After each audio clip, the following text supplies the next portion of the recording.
I click the links for Odysee, BitChute, or Discord. Welcome to the demonetized channel, but at least you don't get any commercials, which is something. So women want to work at Blizzard. Okay, fine.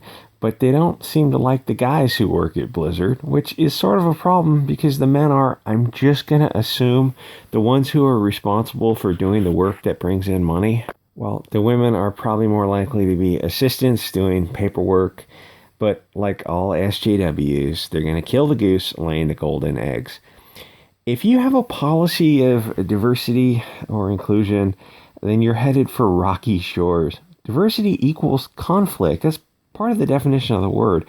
There is no diversity is our strength. That has always been a lie used to brainwash people.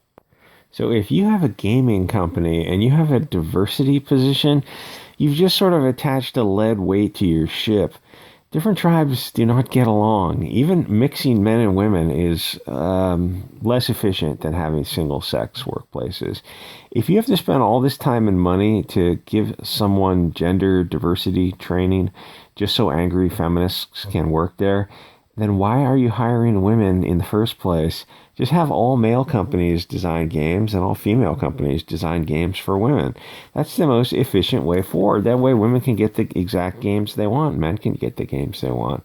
Blizzard even hired Robin DiAngelo to give a lecture about how much she hates European people to a company that's probably European and Asian. She's a grifter. Don't get me wrong. She's a genius because she found a way to profit off of Bolshevism by literally being what she claims to fight. Plot twists.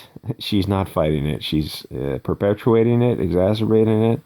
So people at Blizzard said that the diversity push created a culture of fear. Like, who's that guy? The guy who worked at Google. Denmore, something, where if you were a fair countenanced face, then you're afraid to speak up, which is, always identify as, hey, if Elizabeth Warren is an American Indian at 1000th and 24th, then that probably means you are also. Oh, hey, you got 3% African DNA. Well, welcome to the tribe, friend. So the normie thinks that they own the libs by saying, see, they were the estaphobes the whole time. Yeah, no ass. Yes, the goal was never, what the hell? The goal is never diversity, inclusion, compassion, and kindness. That is an impossible goal, except for Cecil. Peace be upon him. Cecil is life. The goal was always to destroy any cohesion in group preference. Imagine a company with people from all over the world there. Now, how well do you think they'd get along? How long would it be before they literally went to war inside the building? Accounting would call in airstrikes on sales. The building would be a smoking hole in the ground. Everyone would agree that diversity is weakness, and then a Robin DiAngelo grifter would come along and it would start all over again. Instead of just openly mocking her as a grifter and doing a little investigation into her, which is what we should have been doing the whole time, she is absolutely the enemy of your company.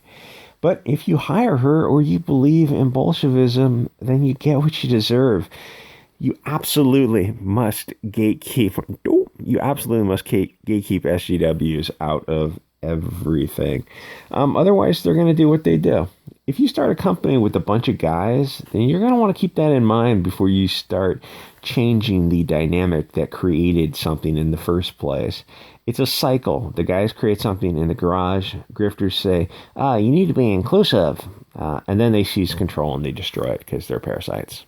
If you have to change something to accommodate new people, then you're better off without the new people. Like people like, there's a bunch of people like Heather Antos is sort of a poison pill, or you don't want lightning rods who cause huge fights on social media that divide the customer base. They're not fans, they're customers. That kind of wokeness happened, this kind of wokeness happened so fast and so recently that it's going to take a little bit for people to adjust and companies to understand and just get together and go, yeah, this isn't working in a business setting. There's no way to put the square pegs in the round hole. This just isn't working. There's no way to make it work. It's like we have hyenas and lions, and we can't make them get along because they're fundamentally different things, you're going to have a lot of businesses failing along the way, and grifters are going to make a lot of money shilling this kind of stuff before people catch on. The funny thing about her is she did some lecture where she was giving some lecture, and she's obviously fair countenanced, and she got paid $50,000, and then she had an assistant do something for her, and she paid her assistant less. Like, her assistant had to give a lecture for her, but she didn't get all the money. People are like, well, what's going on here? She's just a grifter. If you hire her, you're supporting that. Good for her for taking money from idiots. So the women complaining here kind of sound like women's soccer and WNBA. Those actually lose money because they can't sell enough tickets, but they still want more money for themselves until, like, even reporters kind of tell that to them, and they go, yeah, you guys aren't selling tickets and you want more money. It's like, it's not quite matching up here. And they don't really have a response to it because, I mean, that's the whole equation. They want more money without selling more tickets. Like, so they do all these things where they try to get more butts in seats. It's like, if you have to try that hard to get people to go watch sports, they just don't want to. Maybe, trying to make this a paying business is just not very likely. If you like the sport and, you're going to get some money for it, but like to try to turn it into the next men's soccer, there's a reason people watch men's sports, because men's sports are different. People are wired differently. You're just not going to get women to go watch basketball because they don't grow up playing basketball.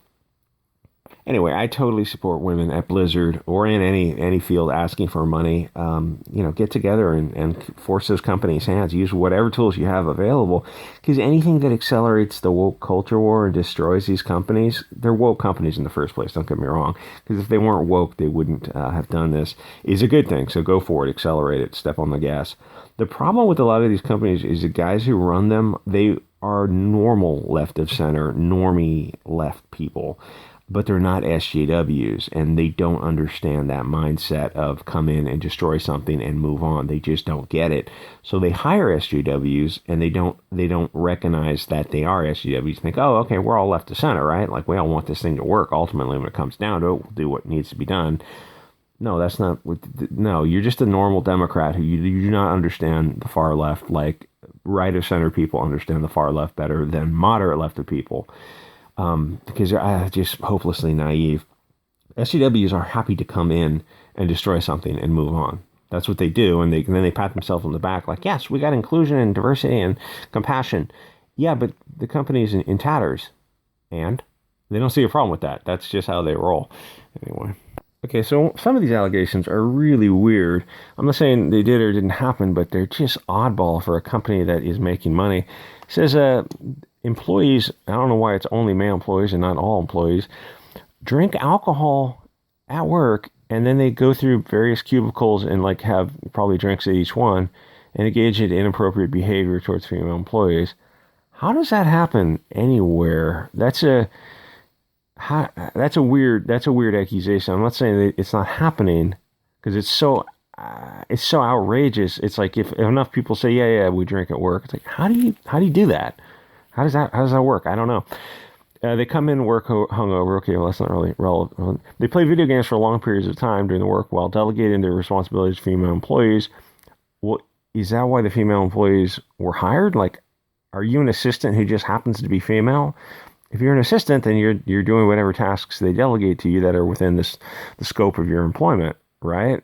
And if the boss wants to sit and play video games, as long as he's paying your salary, like, why do you care? And then it says they wanted to get in leadership positions, but they weren't advancing into leadership positions. It's like, well, are these game designers and you're not a game designer? Like, you're an assistant doing paperwork, but you're not actually doing the engineering of the game, which is what makes the money. You're doing like the softer side of human resources type of thing. Why would you be in a leadership position over the people who are actually making decisions that make the money? That doesn't quite make sense. So they're talking openly about female bodies and joking about struggle snuggles. So this is like in current year, you're saying this is happening. I'm not saying it didn't happen, but the thing is, like, are you talking about digitally they're doing this? Are they doing this through emails, or doing this face to face and you just happen to overhear it? Because, like, you could put a cell phone in your shirt pocket and record a whole day at work. I mean, there's like it'd be difficult to like catch nuance. But if you're saying this is constantly happening, it's a weird workplace. And honestly, if you're looking at something like this, it's probably better to leave immediately on good terms and just say it was a bad fit. And while you have a good recommendation, go somewhere else, as opposed to doing a class action lawsuit. And then your name comes up. It's like, oh, it's like maybe like you're a whistleblower, you're a lightning rod. It's like, someone's going to look that up and go, oh yeah, do we want this? It's like, yeah, maybe, you know what I'm saying? It causes trouble. It's like, you'd probably be better off. It's like something like this where people are drinking at work. I would look at it and go like, yeah, this company's headed for trouble. Just unless they're really paying you well, move on to somewhere else. Anyway, I don't know what to think about this. Some of this stuff is like I don't know if you can read this on the screen. They went on a business trip, and a female employee committed self-harm, and a male super had brought adult toys with him on the trip. I don't know why that's relevant. Was he going to use that on his partner, or like how is that relevant to her self-harm? It's kind of hard to believe that's because of someone's working in a corporate environment at a video game company, whatever the hell they do. You know, that someone deleted themselves because of that. I don't know. It seems a bit of a stretch. It's some weird stuff going on here. But hey, I cheer these ladies on because this company wanted to go woke. Good luck with that, because now this is a one-way path. You can't really say, oh, well, we're better off without the women. Good luck with that. I don't know if they're in California or not, but any state in the United States is going to be rough with that. Anyway, like, comment, subscribe, and I'll see you guys all next episode.